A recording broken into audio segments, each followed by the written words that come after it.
Hello and welcome. This is Ishan. This is Susadjan. And this is Ojas. And welcome to the Fast Line podcast.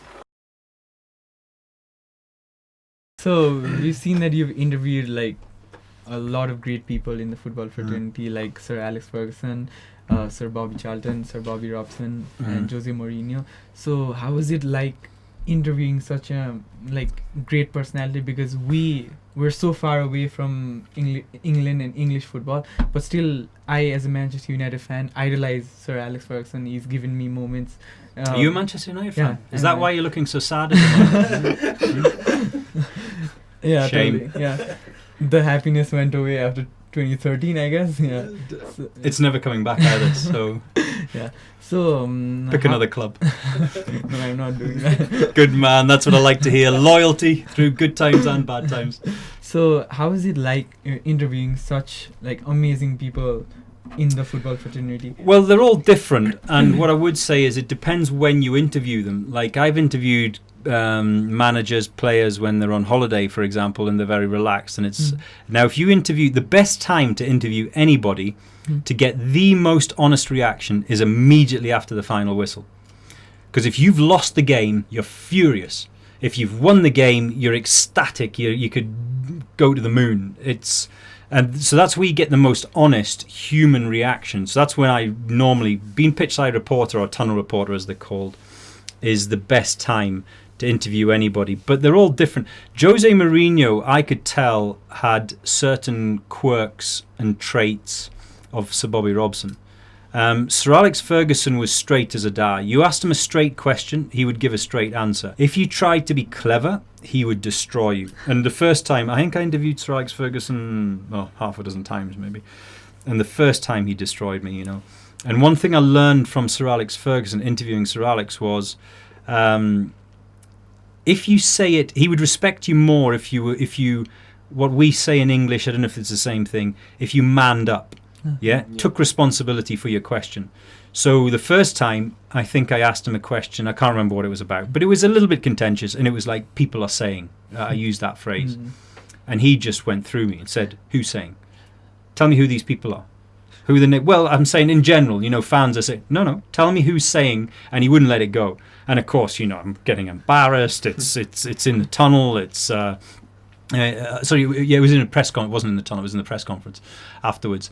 And there's other reporters around, and you can feel the humiliation. And so after that time, the lesson I learned from that was, don't be a coward, don't be a snake, don't be weak. And this is a good lesson for life. Take responsibility for yourself and your questions. So if you've got a question, say, look, Sir Alex, in my opinion, the defence was shit, for example, he would respect you for that because you've said it's in your opinion. And as long as you can back it up and say, well, because they conceded 3 goals and they looked out of position for he would respect you for that. Whereas don't hide, if and that isn't just Sir Alex. Alan Shearer was like that. Roy Keane was like that. Any of those kind of guys were, if you said yourself, they respected you tremendously if you didn't hide.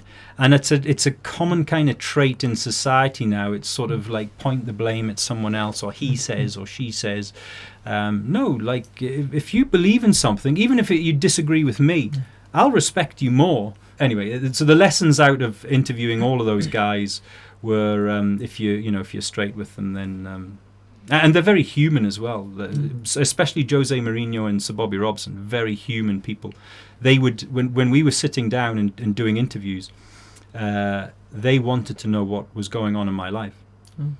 Now, who am I? I'm not one of their players. I'm not a fellow manager involved in the game of football. But they would sit and take 10 minutes, like today we had 10, 15 minutes of the microphones being set up. They wanted to know what was going on, what's happening with you, and, how is it going if you're married or if you weren't married, whatever, how is it going in your life? What have you been doing? Oh, you just been to Everest. All right, that's interesting, And that is a fantastic quality to have because it makes, we are little people, us, aren't we? Yeah.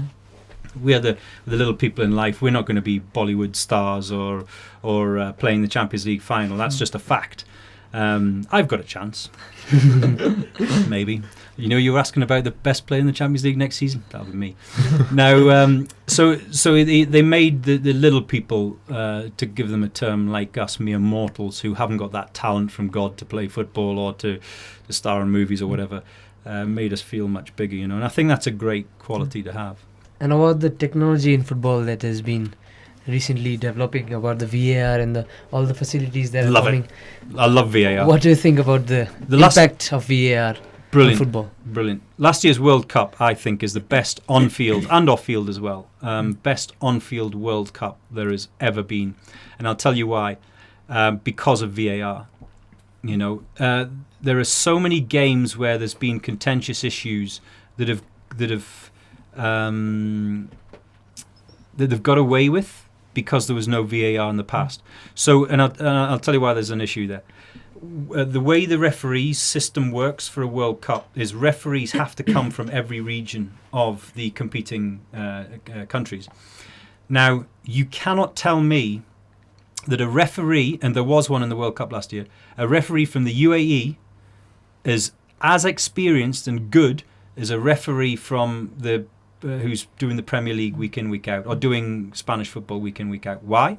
Because when you are a referee refereeing a match, a derby game with 60,000 fans, let me tell you, it is a lot more intimidating than passing a decision in the UAE where there's at best 10,000 turn up or 5,000. In fact, most of the games they're doing every week are 500, not 5,000.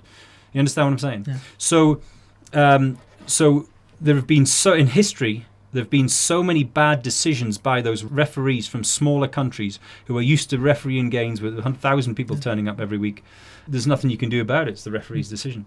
What VAR has done is it's taken a lot of that away. It's taken a lot. So that's why you saw so many unusual results. Yeah. Big teams, losing to smaller teams, and you're going, whoa, how did that happen? The reason being that in the past, the referee would, with his instinct, would have gone with, oh, look, Germany's the better team. I'm not sure about the decision. It's a 50-50. Germany's the bigger team. Let's go with them. But now you've got the VAR. You can go back on it, What are your future plans? Like, do you plan on getting C2K back into the TV? Because we totally want C2K back. And how many of the shows have you watched this season? Not really. No. Because None. Yeah, none. Right. So we're live on Facebook every week. No. You didn't know that? No. I recently, yesterday I was just trying to find out what you do. Do you know that Facebook has taken the rights to the Spanish league? Yeah. Right. Yeah. So we do shows around Barcelona and Real Madrid this season, and it's very, very similar to C2K. The only missing link was Carlton Palmer, but Michelle Salgado and Budgie have been like dogs going at each other this season. So it's the ingredients are almost, because you can never completely replicate. They're almost the same as C2K. But all I say to people is, like, you can watch us for free. You don't need to sign up. You don't need to register. You don't need to subscribe. It's free. It's free on Facebook. Any message you'd like to convey to Nepalese football fans? Have faith and patience and keep supporting. I'm going to the game on Thursday night, Nepal against Chinese Taipei. So I don't think there's enough closeness in all of the South Asian nations between the players and the fans. And I don't think fans see the struggle that players have. It's difficult for them. They don't want to play in empty stadiums or half-empty stadiums. They want to feel valued and they want to feel appreciated. It's not a nice feeling to do that. So it's what's that old saying? Does the dog wag the tail or does the tail wag the dog? And I'm joking, but you understand the seriousness behind my point, which is, like, the fans have an important part to play. Now, some fans will say, well, if the team was better and they weren't useless, then I would go and support them. Well, the players might say, look, if we got more support and felt more valued, we might perform better and get better results. You see what I'm saying? Yeah. So I don't know what the answer is. I don't know which comes first. But just, energy is the most important thing. And, I'll leave you with this. It's there are only two categories of people in life: energizers and sappers. People who suck oxygen out of the air and people who pump oxygen into the air. Make sure that you personally are an energizer, and make sure you surround yourself with energizers. And the moaners and whingers and whiners, and we can't do this because of that. We can't become a top footballing nation because we haven't got millions of dollars. No. Don't think of reasons not to do it. Think of a reason to do it, Be an energizer. It's so important. It took me a long time to learn that, by the way.